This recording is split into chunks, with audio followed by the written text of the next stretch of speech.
Everybody wants to look like something instead of necessarily being something. Good morning, y'all. My name is Auquila. Welcome back to my YouTube channel. If you're new, go ahead, give this video a thumbs up, subscribe to the channel.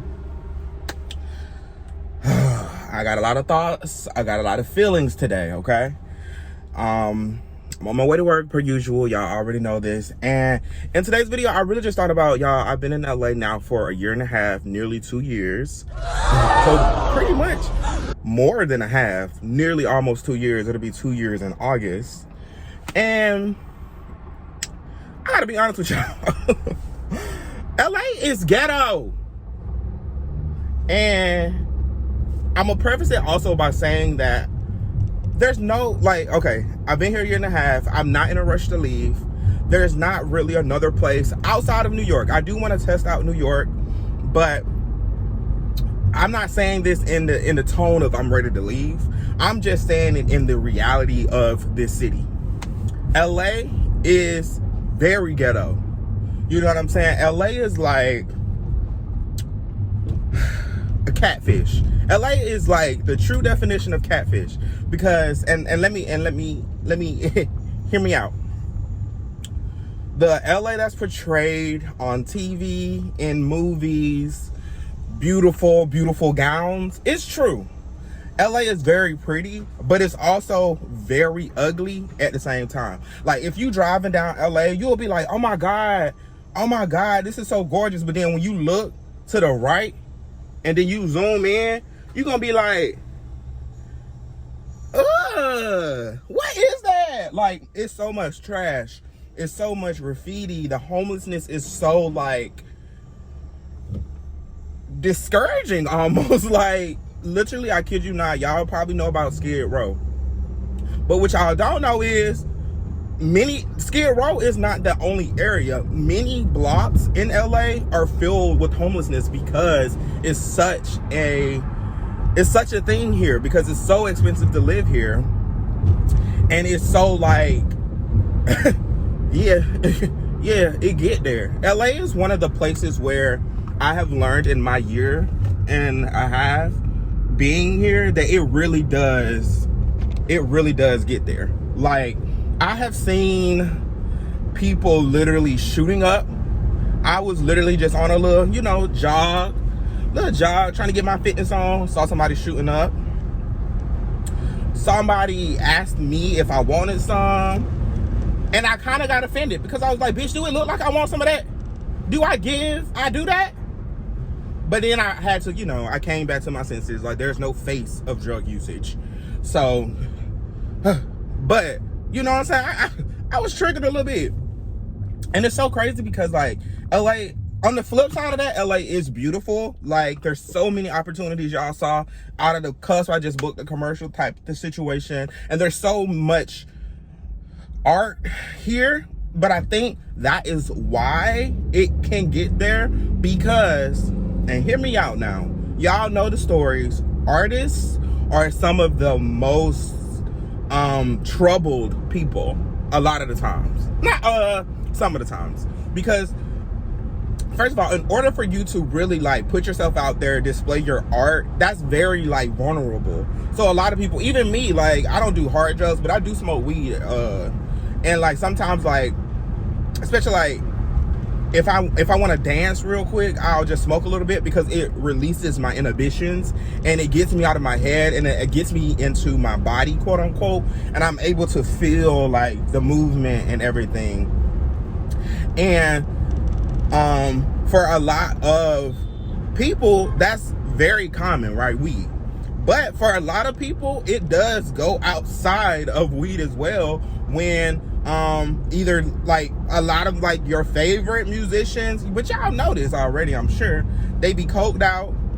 Nah, I ain't did none of that. But they be coked out. It gets alcoholics. It just gets to a point where the stress, I think, of living in a city like this, where there's so much competition, there's so many artists, there's so many people, it starts to weigh down on you, and you turn to drugs and coping with that in unhealthy ways.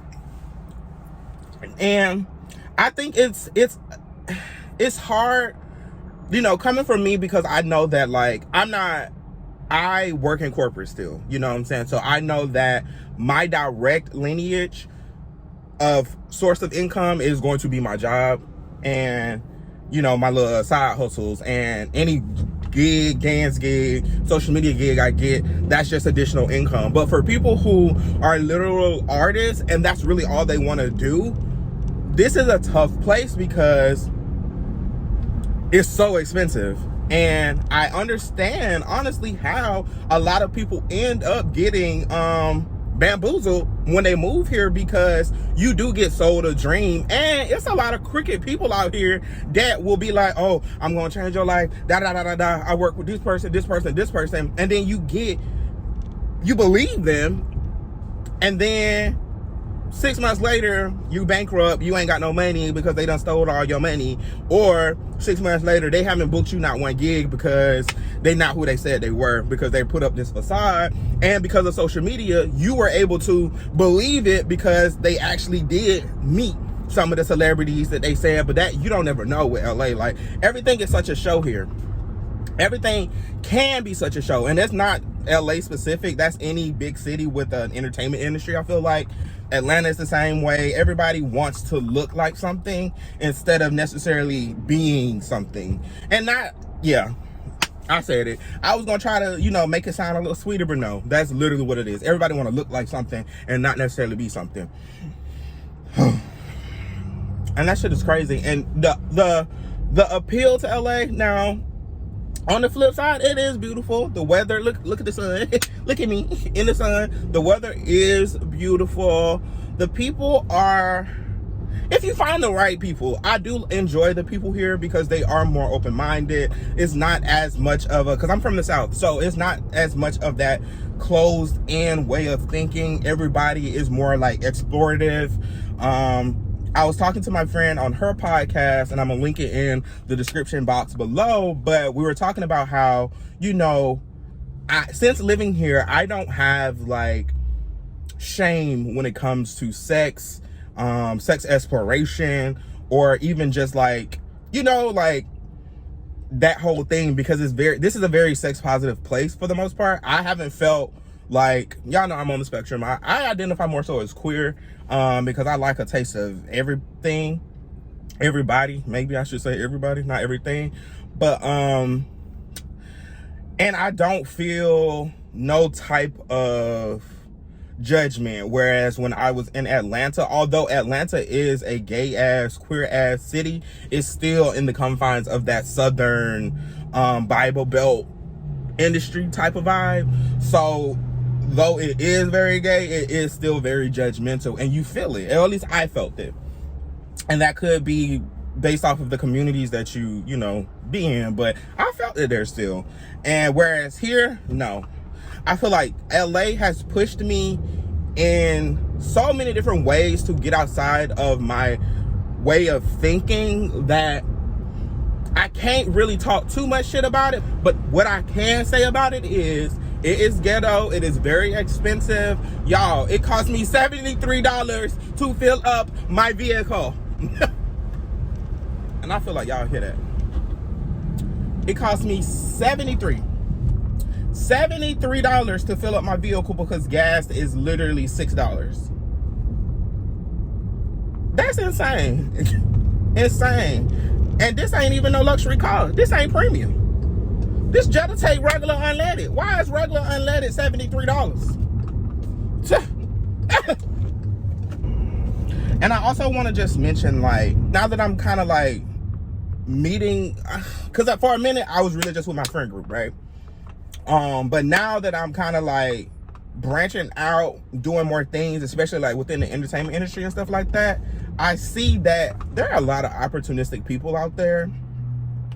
And they will literally do that whole like, oh my God, I love you, that whole niceness, that nice stuff, until they realize that there's nothing that they can get from you. Because I'm the type of person that, like, I'm a nice person, but I'm not friendly. Like, I'm not really, I ain't gonna say never, because I mean, I could grow and I could change. We're all evolving humans. I'm really not the person to be all up in everybody's face. I'm not that person. I am very much so, I'm observant. I need to catch a vibe first, because what you talking about? Like, why are you in my face telling me you love me and we just talked? Like, this is my first time seeing you. How you love me, girl? Like, I get like that, you know, the fake, oh my God, I love you so much. But like, these people out here, they really be on some like weird, oh, we're best friends. And I'm like, girl, I just met you yesterday. How am I your best friend? Whew. And that's a facade, because they want to build that closeness so that they can see what they can get from you. And y'all can't get nothing from me, baby. Unfortunately, I ain't got it. We can share what you got, but no, I ain't got it. I'm sorry, sweets. I'm sorry, sweetie. I ain't got it. And it's weird because there's this tweet, or I don't know, I think it's a TikTok. There's a TikTok going around talking about how LA people live in an alternate universe kind of vibe. And I definitely do agree with that, because LA is one of those places where you literally can experience vacation, you can experience work, you can experience different, like, you can go to the beach, or you can go to a hike, you can go to like a desert, you can go to like Beverly Hills where it's all posh and trendy, and then you can go to like Skid Row when it's the complete opposite of any of that. Or you can also just probably go down your block and see that, like, whoa, like, there's a lot going on. And LA people are so like, or people who live in LA, I feel like we kind of become numb to a lot of things, because so much be happening all the time here. Like, there's always a police chase, there's always some sort of ambulance, helicopters, some type of something is always going on here. And that shit is insane. It's insane. I feel like since I've been here, there's rarely ever a calm, 100% calm day. Like, there's always either some fireworks going on. It's a very just celebratory, crazy ass city. I love it. I ain't gonna lie to you. I really do like it here. I wish it was just a little bit more affordable, and at that point, I mean, it just means that I need to make more money, which that means two things can be true at the same time. You know, I'm big on duality, and I understand that, but it's still too expensive. I shouldn't have to pay $73 to fill up my car. And I shouldn't have to, like, LA is really also one of those cities where, and I think, and this is also a big city thing, for what you pay, they really be giving you scraps, for real. Like, I love my studio down. I really do. I love my studio down. Y'all know I do. But the fact I don't have no central AC, I don't have no dishwasher, I don't have nowhere to park my car. They said you needed a place to live, you get a place to live. That's all that extra shit. All that extra. No, not for this price. Not for $1,400. $1,400 gonna give you a place to live, girl. That's sick. I'm glad it came, because if y'all didn't, I think I included some of this, like, when I was touring apartments and stuff. But, you know, some places don't be trying to give you a wash. Some places don't be trying to give you a stove. They don't be trying to give you a fridge. They really just be trying to give you the bare necessities. And that shit is outrageous. This motherfucker. How you park right in the middle of the thing? See, and that's people can't drive here. He is literally in the lane. Let me go, y'all. Let me go. These are my LA's ghetto thoughts for today. Y'all, okay. If you haven't already, go ahead, subscribe to the channel, give this video a thumbs up, and I'll talk to y'all later.